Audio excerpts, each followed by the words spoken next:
অৰুণোদয় আমাৰ ৰাজ্যখনৰ আটাইতকৈ বৃহৎ সামাজিক সাহায্য আঁচনি আৰু ই হৈছে অসমৰ আটাইতকৈ বেছি স্বীকৃতিপ্ৰাপ্ত কল্যাণমূলক পদক্ষেপসমূহৰ ভিতৰত অন্যতম।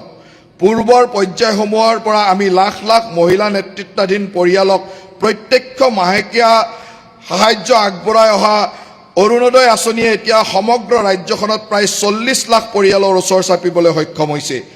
ই পৰিয়ালসমূহৰ পৰিচয়ৰ প্ৰতীক আৰু সৰ্বাংগীন কল্যাণৰ প্ৰতি আমাৰ চৰকাৰৰ প্ৰতিশ্ৰুতিবদ্ধতাৰ চিন হৈ পৰিছে।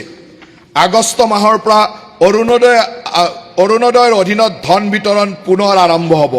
একে সময়তে ইয়াৰ লাভালাভ আটাইতকৈ যোগ্য পৰিয়ালসমূহে লাভ কৰাটো নিশ্চিত কৰিবলৈ আমাৰ চৰকাৰে যোগ্য হিতাধিকাৰীৰ অন্তৰ্ভুক্তি কৰা আৰু অযোগ্য হিতাধিকাৰীক বাদ দিয়াৰ লেখীয়া স্বচ্ছ আৰু নিৰন্তৰ প্ৰক্ৰিয়াৰ জৰিয়তে এই আঁচনিখন শক্তিশালী কৰি ৰাখিব।